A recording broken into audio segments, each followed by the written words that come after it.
नमस्कार मंडळी, तुमचं स्वागत आहे परत एकदा आपल्या नवीन ब्लॉगमध्ये। याच्या आधी मी एक ब्लॉग अपलोड केला होता, ज्यात मी माहेरी चालले आणि कशासाठी तेही सांगितलं होतं।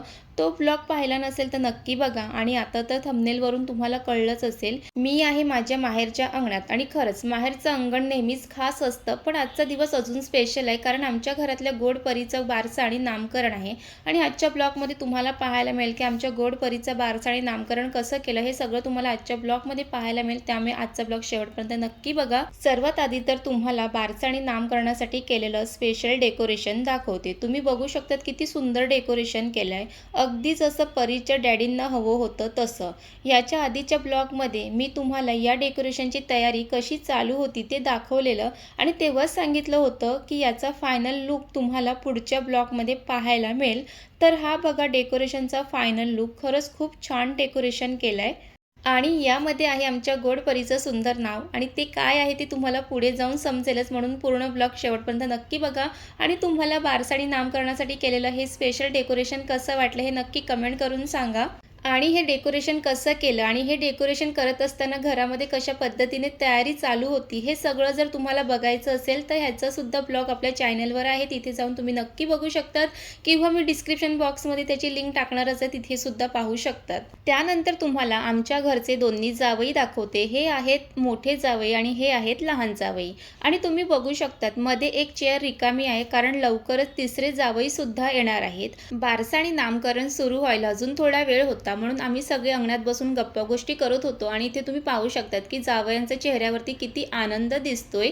त्यानंतर आहे मामाचा मुलगा दिशान, त्याला तुम्ही ओळखतच असेल, त्याने मला मध्येच सरप्राईज गिफ्ट पाठवलेलं, त्याचा ब्लॉग सुद्धा आपल्या चॅनलवर आहे, नक्की जाऊन बघू शकता। आणि ह्याचं सुद्धा यूट्यूबवरती चॅनल आहे, ते चॅनलचं नाव मी स्क्रीनवर देते, नक्की जाऊन सबस्क्राईब करा। आणि इथे आहे आत्याची मुलगी, मुलगा, भाऊ, स्वरा, आत्या, काका, इथे सर्व आहेत। बाकीचे घरातले मंडळी कामात बिझी आहेत। आणि इथे फायनली पाहुणे मंडळी सुद्धा यायला सुरुवात झालेली आहे, आणि इथे बारसाची तयारी चालू झालेली आहे। बारसाच्या दिवशी दिवा भरण्याची एक खास परंपरा आहे, आणि आता त्याचीच तयारी सुद्धा चालू झालेली आहे। प्रत्येक गावात ही परंपरा अजून खास पद्धतीने पाळली जाते। दिवा भरण्यासाठी गावातील एक अनुभवी व्यक्ती असते, आणि त्यांना खास बोलावलं जातं। ह्या आहेत आमच्या गावातील परंपरेने दिवा भरणाऱ्या काकू। दिवा म्हणजे प्रकाशाचं प्रतीक, आणि असं मानलं जातं की या दिव्यामुळे बाळाच्या आयुष्यात नेहमी आनंद, सुख आणि सकारात्मकता राहते।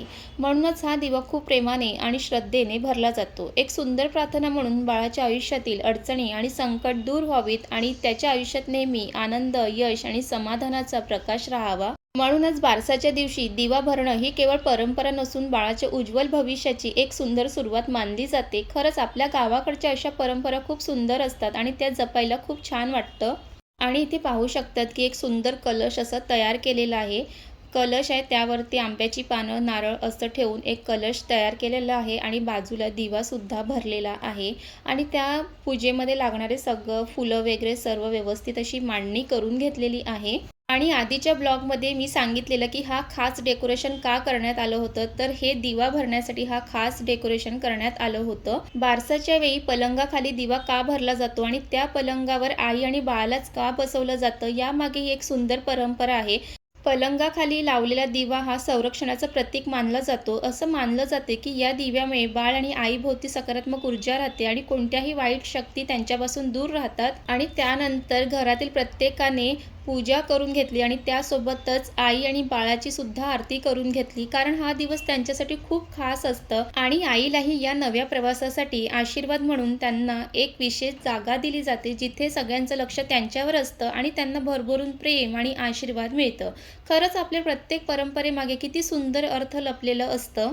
बारसाच्या दिवशी सुंठ आणि बताशाला खूप महत्त्व असतं। सुंठ आरोग्याचं प्रतीक, आणि बताशे गोडपणाचं, म्हणजे बाळाचं आयुष्य निरोगी आणि गोड जावं हीच भावना। आणि पूजा आरती झाल्यावर सर्वांना सुंठ आणि बताशे वाटले जातात। आणि इथे प्रत्येकाने एक एक करून पूजा आरती करून घेतली, आणि इथे परीचे डॅडी सुद्धा पूजा आरती करत आहे। आणि हे सर्व झाल्यानंतर सर्वांना बताशे आणि सुंठ वाटण्यात आले। त्यानंतर होणार होतं नामकरण, आणि त्यासाठी आमची छान गोड परी तयार सुद्धा झाली होती। सर्वात आधी तर परी आणि तिचे आई वडील छान असे फोटो व्हिडिओज काढत होते, कारण हेच काही सुंदर क्षण आहेत जे आठवणीत कायम राहतील। आणि त्यानंतर त्यांचं छान असं फोटोशूट चालू होतं, आणि फॅमिलीसोबत सुद्धा छान फोटोज व्हिडिओज काढत होते। आणि परीची आत्या, आतोजी, आजी, बाबा, मावसा, मावशी, मामा, मामी, काका हे सर्व इथे उपस्थित होते आणि छान असे फोटो व्हिडिओज काढत होते परीसोबत. आणि परी इथे आमची छान अशी झोपलेली होती आणि इथे परीची मोठी दीदीसुद्धा होती. बाळाला पाळण्यात टाकण्यापूर्वी काही खास रीती केल्या जातात, त्यानंतरच बाळाला पाळण्यात ठेवलं जातं. आणि इथे तुम्ही पाहू शकता परीची आत्या आणि मावशी ही रीत पार पाडत होत्या. हे सर्व करत असताना खूप छान वाटत होतं. सर्वात आधी तर बाळाला पाळण्यात टाकण्यापूर्वी अशा काही खास रीती केल्या जातात आणि मग बाळाला पाळण्यात ठेवलं जातं. खरंच अशा परंपरा बघून खूप आनंद वाटतो आणि त्या दिवसाला अजून खास बनवतं. आणि आपल्या घरातील वयस्कर माणसं या रीती परंपराबद्दल आपल्याला सांगतं आणि हे सर्व करत असताना संपूर्ण कुटुंब छान असं एन्जॉय करत होतं.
आणि अशा पद्धतीने बाळाला 3 वेळा पाळण्याच्या खालून वर असं फिरून त्यानंतर मग बाळाला पाळण्यात ठेवलं जातं.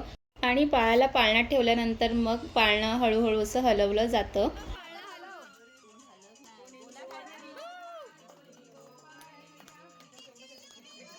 आणि त्यानंतर आमच्या गोड परीचं नाव ठेवण्याचा तो खास क्षण आला आहे. आणि काय नाव आहे ते चला तुम्हाला सांगते.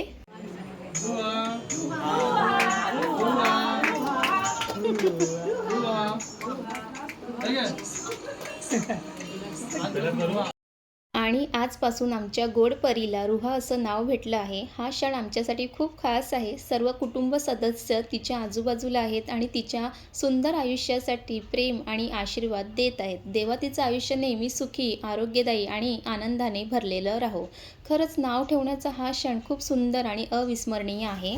आणि आमच्या रुहासाठी सर्वांनी भेटवस्तू आणल्या आहेत. त्यानंतर सर्वांनी एक-एक करून रुहाला भेटवस्तू दिल्या. सर्व भेटवस्तूमध्ये प्रेम आणि आशीर्वाद भरलेलं आहे. खरंच अशा छोट्या-छोट्या गोष्टींनी दिवसाला अजून खास आणि अविस्मरणीय बनवतात.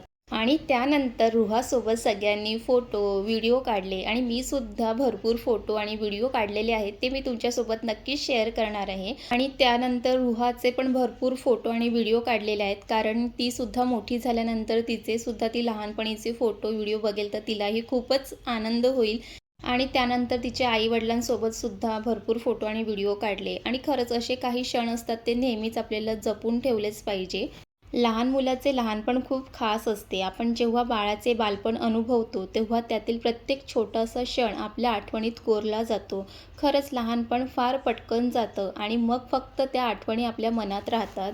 आणि रुहासाठी तिच्या आई-वडिलांनी एक खास फ्रेमसुद्धा बनवून घेतलेली आहे. सध्या तरी ही फ्रेम खूप ट्रेंडिंगमध्ये आहे.